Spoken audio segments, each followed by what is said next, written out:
Yeah, students, I'm going to discuss about one of the problem in inverse trigonometric functions. The concept is most important. They are given here, if sine step of this function is step of sine inverse of cos inverse of sine inverse of tan inverse x equal to 1, where step denotes the greatest integer function then x belongs to. So if we think about the step function, when they are talking about the step function, you can see here, what is step x? If you take step x, this is greatest integer function. Greatest integer function. So suppose they are given this is equal to 1. So that means x lies between 1 and 2, right? You will think like this. When x lies between 1 and 2, step x is equal to 1. It gives greatest integer. If x is integer, step of 1 is 1. 1 point up to 2. You will get up to 2, you will get only 1 it comes. We know about step x value. We can, this is the definition of step x, because always step x less than or equal to x. Now, if we come to here, sine inverse of cos inverse of sine inverse of tan inverse x, the inside value step of this is equal to 1.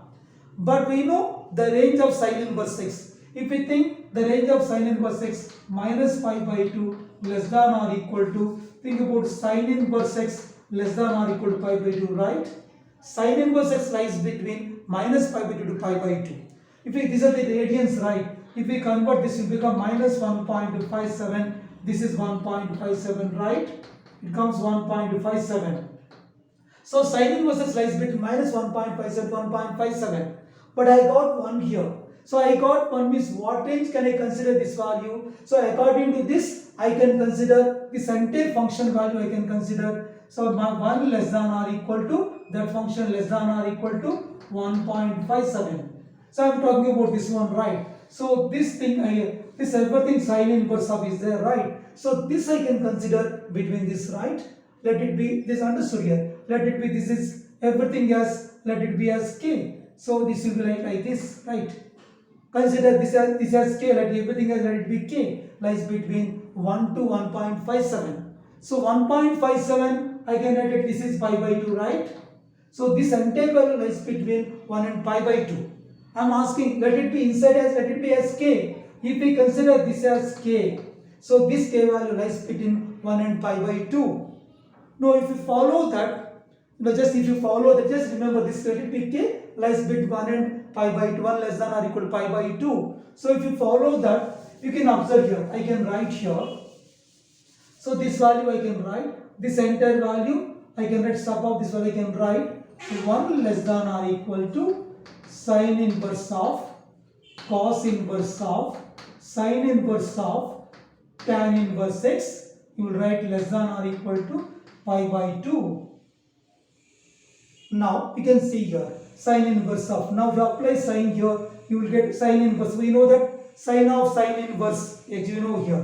The rule we know that sine of sine inverse x will be x. Correct? You remember sine of sine inverse x is equal to x. Just if you remember, I can apply sine of.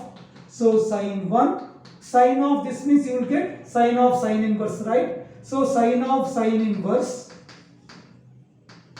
cos inverse, so sine inverse, tan inverse x. So just you remember this.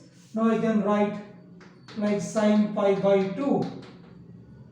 Now here this is sine 1 less than or equal to sine of sine inverse. This will become cos inverse, sine inverse, tan inverse x less than or equal to sine 90 is 1. Now I want to eliminate here this cos inverse. Apply cos of. If I apply cos of, instead of less than or equal, we get greater than or equal. Why? Because when angle is increasing, sine value increases simultaneously, but when angle is increasing, cos value is decreasing. So if I apply cos, so cos of sine 1, so this will become greater than or equal to cos of cos inverse. You will get, this will become sine inverse, sine inverse, sine inverse of tan inverse x, which is less than or equal to, you will get cos 1. Why? Because cos of cos inverse will be, this will be sine inverse tan inverse x.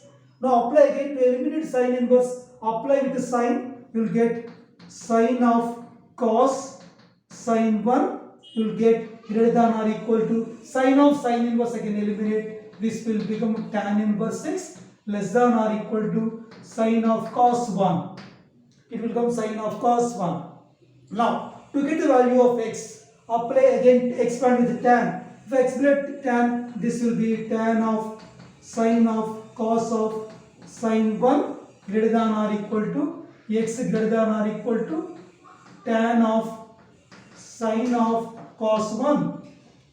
If I do reverse, this will come, you will get here tan sine cos 1 less than or equal to x less than or equal to tan sine cos sine 1. I have written tan sine cos sine 1 and I have written like this. Now the x value lies between these two.